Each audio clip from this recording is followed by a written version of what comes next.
Hello students of class 8. In our today's class we are going to learn how to find the square root of a number by long division method na. ইয়াৰ আগৰ ক্লাছত আমি শিকিছিলো যে square root কেনেকৈ উলিয়াব লাগে by using prime factorization method. In our today's class we are going to learn a new method and it is long division method na. আৰু এইটো মেথড আমি নৰমালি ইউজ কৰো ডাঙৰ নাম্বাৰবোৰৰ স্কয়াৰ ৰুট ফাইন্ড আউট কৰিবৰ কাৰণে না. সো আমি সৰু নাম্বাৰৰ পৰা স্টাৰ্ট কৰিম.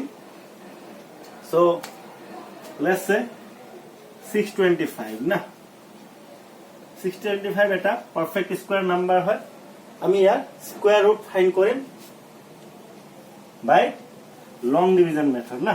সো লং ডিভিজন মেথড আমাৰ নৰমাল ডিভিজনৰ নিচিনা হয় কিন্তু অলপমান বেলেগ হয়. তোমালোকে ভালকে চাবা ইয়াতে না. তো আমি কি কৰিম 625 যোনটো আমাৰ স্কয়াৰ ৰুট উলিয়াব লাগে সেইটো আমি এনেকে লম যেনেকে আমি ডিভাইড কৰা সময়ত লম না. তাৰ পিছত কি কৰিম ইয়াতে নেক্সট স্টেপত আমি পেয়াৰ বনাব লাগিব. মানে দুটাকে পেয়াৰ বনাব লাগিব. আৰু পেয়াৰ আমি কৰ পৰা বনাম লাষ্টৰ পৰা বনাম. দুটা নাম্বাৰ একেলগে লাষ্টৰ পৰা এটা পেয়াৰ হৈ গল, এটা বাছি গৈছে, ইয়াক সিঙ্গেল ৰাখি দিম না. তো এতিয়া আমি ইয়াক ডিভাইড কৰা স্টাৰ্ট কৰিম. ডিভাইড কৰাৰ কিছুমান ৰুল আছে. সো প্ৰথমত আমি যোনটো নাম্বাৰ ফাৰ্স্ট যোনটো পেয়াৰ সেইটো কৰিব লাগে. ইয়াতে পেয়াৰ নাই, সিঙ্গেল আছে. সো এই ফাৰ্স্ট সিঙ্গেল নাম্বাৰটোক আমি কি কৰিম ডিভাইড কৰিম. সো সিঙ্গেল নাম্বাৰটোক ডিভাইড কৰাৰ সময়ত আৰু এটা কথা আমাৰ মনত ৰাখিব লাগিব যে আমি যোনটো নাম্বাৰ দি ইয়াতে ডিভাইড কৰিম. সাপোজ আমি ইয়াতে 1 দি কৰিলো. সো 1 ইনটু ইয়াতে আমি 1 এ কৰিব লাগিব. ইয়াতে 1 ইনটু 1 কিমান হয় আমি ইয়াতে 1 হয় সেইটো লিখিব লাগিব. ঠিক আছে. বা 2 ইনটু 2 লিখিলে কিমান হয় আমাৰ 4 হয় এনেকৈ লিখিব লাগিব. আৰু ডিভাইড কৰাৰ সময়ত এইটো কথা মনত ৰাখিব লাগিব যে এইটো যে দুটা সেম নাম্বাৰ যে আমি ইয়াতে ইনটু কৰিম কৰাৰ পিছত আমাৰ 6 বা তাতকে কম আহিব লাগিব. ঠিক আছে. এই দুটা নাম্বাৰ কি হ'ব লাগিব যোন দুটা নাম্বাৰ আমি মাল্টিপ্লাই কৰি ইয়াতে আনিম সেই দুটা নাম্বাৰ সেম হ'ব লাগিব. আৰু সেই দুটা নাম্বাৰ মাল্টিপ্লাই কৰি কেনে যিমান পাম সেইটো আমাৰ এই ফাৰ্স্ট নাম্বাৰটো 6 তাতকে কি হ'ব লাগিব আইদাৰ সৰু হ'ব লাগিব, জাস্ট অলপমান সৰু, বা এইটোৰ সমান হ'ব লাগিব, তাতকে ডাঙৰ হ'ব নোৱাৰিব. ঠিক আছে. সো 6ক যদি চাও এইটো আমাৰ যোনটো ৰুল মই জাস্ট কলো এইটো আমাৰ ডিভিজনতে এপ্লাই হয়. সো তোমালোকে ডিভিজনত ইউজ কৰি আছা, ইমান এটা কমপ্লিকেটেড লাগিব নালাগে. সো ইয়াতে আমি 1 1 যা 1, 2 2 যা 4, 3 3 যা 6, সরি 3 3 যা 9 না. তো 3 3 যা আমি কৰিব নোৱাৰো. সো আমি কি কৰিব লাগিব 2 2 যা কিমান লিখিম আমি 4 লিখিম. ঠিক আছে. এটা 2 2 যা 4 লিখিম. সো ডিভিজনত আমি ডাইৰেক্টলি এনেকে ডিভাইড কৰি যাও কিন্তু ইয়াৰ এইটো কেছত আমি অলপমান বেলেগকে কৰিম না. ইয়াতে কি কৰিব লাগিব 2 2 যা 4 এইটো স্টেপ কৰাৰ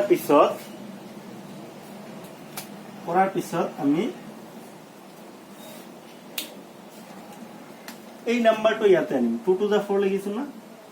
এই নাম্বাৰটো আমি কি কৰিম ইয়াতে আনিম বা সিম্পলি এইটো নাম্বাৰত কি কৰি দিম ডাবল কৰি দিম. ঠিক আছে.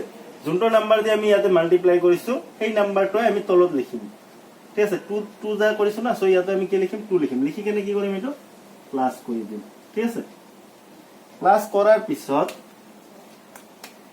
কিমান পাম আমি 2 আৰু 2 প্লাস কৰিলে হ'ব আমাৰ 4. 4 টো আমি অলপমান ইপিনে লিখিম. ঠিক আছে. 2 2 কৰি প্লাস কৰি যে 4 পাইছে এইটো ক'ত লিখিম অলপমান ইপিনে লিখিম আৰু ইয়াতে এটা স্পেস ৰাখিম. ইয়াতে এটা কি ৰাখিম স্পেস ৰাখিম. তাৰ পিছত কি কাম হ'ব আমাৰ ডিভিজন কৰাৰ পিছত আমি কি কৰো সাবট্ৰেকশন কৰো না. সো ইয়াতে আমি সাবট্ৰেকশন কৰিম. সাবট্ৰেকশন কৰিলে কি হ'ব 6 ৰ পৰা আমাৰ 4 গলে কিমান হয় 2 আহিব. ঠিক আছে. নেক্সট স্টেপত আমি কি কৰিম 4 দি আমাৰ 4 লগত কিবা এটা নাম্বাৰ বহালে আমাৰ 2 ৰ সমান নহব. সেই কাৰণে আমি কি কৰিম 225 টোক আমি কি কৰিম তলত লৈ আহিম. নেক্সট পেয়াৰটোক আমি তলত লৈ আহিম. নেক্সট পেয়াৰটোক তলত লৈ অহাৰ পিছত ইয়াতে আমাৰ কি হৈ গল 225 হৈ গল. এতিয়া আমি ইয়াতে এনেকুৱা এটা নাম্বাৰ বিচাৰিব লাগে. ঠিক আছে. যোনটো নাম্বাৰ আমি ইয়াৰ লগত মাল্টিপ্লাই কৰিলে আমি এইটো নাম্বাৰ পাম বা তাতকে সৰু নাম্বাৰ পাম না. সো ইয়াতে চোৱা 4 আছে. ঠিক আছে. তো ইয়াতে 1 দিলে কি হ'ব 40. তো 40 ইয়াতে 1 যদি বহাও আমি 1 বহালে কি হ'ব 41 1 যা মাত্ৰ 41 হ'ব.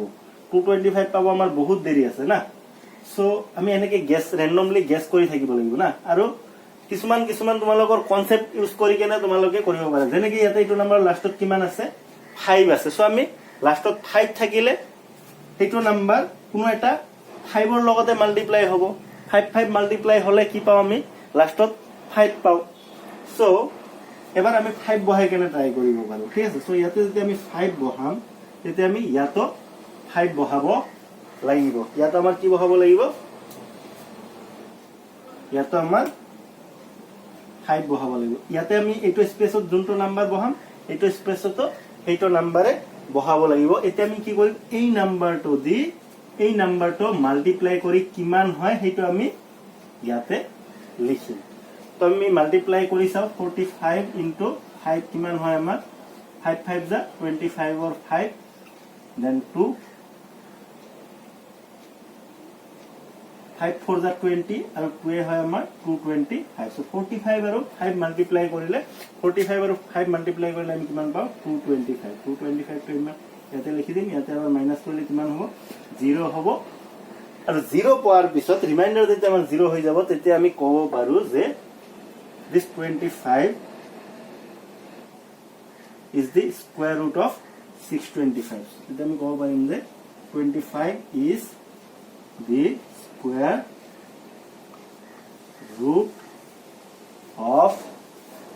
square root of 625 but simply root over 625 is equals to kiman hoba amar 25 so this is the long division method to find the square root of a number okay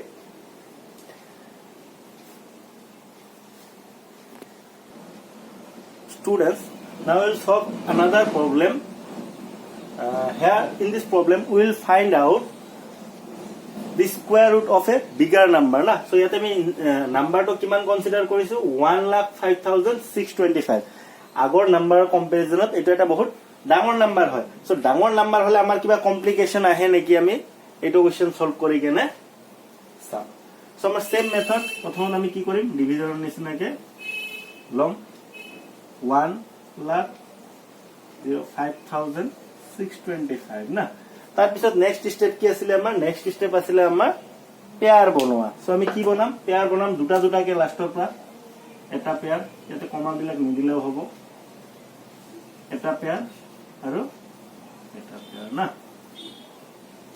তিনটা পেয়াৰ হৈছে সো প্ৰথম পেয়াৰটোক আমি কৰিম ফাৰ্ষ্টত divide কৰিম তো ইয়াতে কিমান দি কৰা যায় 1 1 যা 1 নহব 2 2 যা 4 3 3 যা কিমান হয় 9 হ'ব পাৰে 4 4 যা 12 4 4 যা কৰিলে আমাৰ বাঢ়ি যায় 4 into 4 কৰিলে কিমান হয় আমাৰ 12 হয় 3 into 3 কৰিলে কিমান হয় 9 হয় বেছি আমি লব নোৱাৰো অলপমান কম হলে আমি কনসিডাৰ কৰিব পাৰো সো আমি ইয়াতে কি কৰিম 3 3 যা 9 টক কনসিডাৰ কৰিব লাগিব না then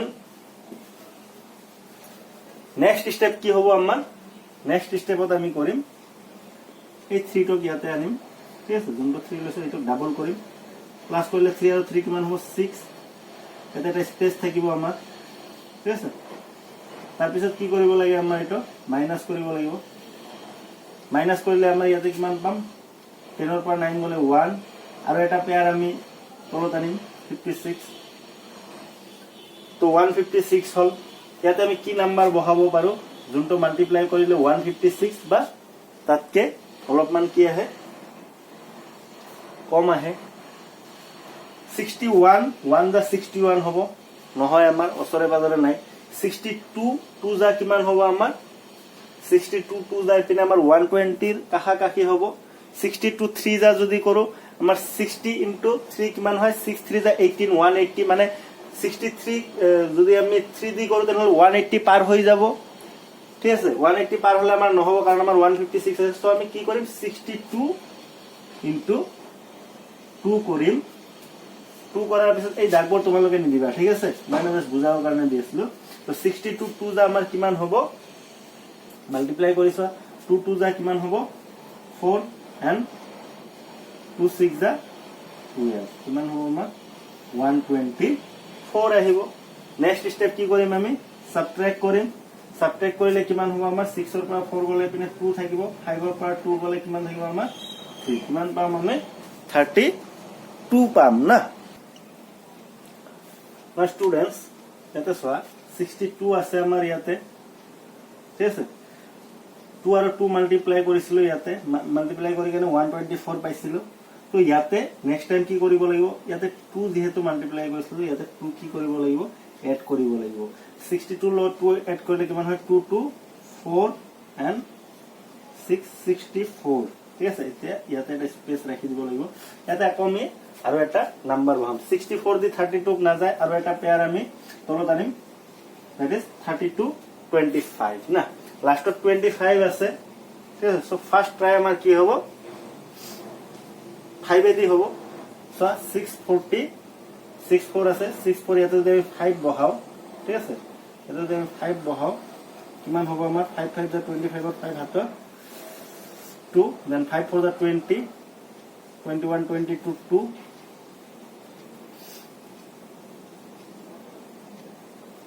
again hatot 2 5 6 the 6 5 the 30 and 2 32 kiman hai ma 645 into 5 korile amar ahe 32 25 so ami ate ki korum 645 ok ami 5 or logot multiply korim ate amar ki hobo 32 25 minus korile 0 pam hence ami kobo paru je root over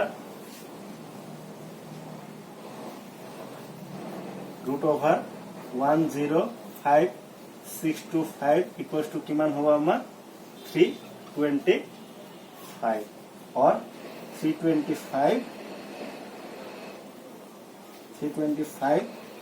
is the square root of 1,05,625 or ki hoy square root hoy ঠিক আছে so মনত ৰাখিব লগা কথা এইখিনিয়ে ইয়াতে স্টেপত কি আমাৰ সেম নাম্বাৰ দি মাল্টিপ্লাই কৰিব লাগিব প্ৰথমত সেই নাম্বাৰটো ইয়াতে আমি কেনে প্লাস কৰি কেনে লিখিব লাগিব আৰু এটা স্পেস ৰাখি দিব লাগিব আৰু সেই স্পেসটোত আমি এনেকুৱা নাম্বাৰে বহাব লাগিব যোনটো নাম্বাৰৰ লগত আমি যোনটো নাম্বাৰ বহাৰ পিছত আমি দুটা নাম্বাৰ পাম আৰু সেই দুটা নাম্বাৰ এই নাম্বাৰটোৰ লগত মাল্টিপ্লাই কৰিলে আমি এগেইন আমি এই নাম্বাৰটো বা তাৰ কাষা কাষি এটা নাম্বাৰ পাও ঠিক আছে সো এনেকে প্ৰসিড কৰি গলে যিমানে ডাঙৰ নম্বৰ নহক কিয় আমাৰ তাৰ স্কয়াৰ ৰুট ওলাই যাব আই hope you have understood well যদি কিবা ডাউট থাকে যদি কিবা কোশ্চেনস থাকে regarding this method that is the long division method to find out the square root of any number you can ask me on WhatsApp thank you students have a nice day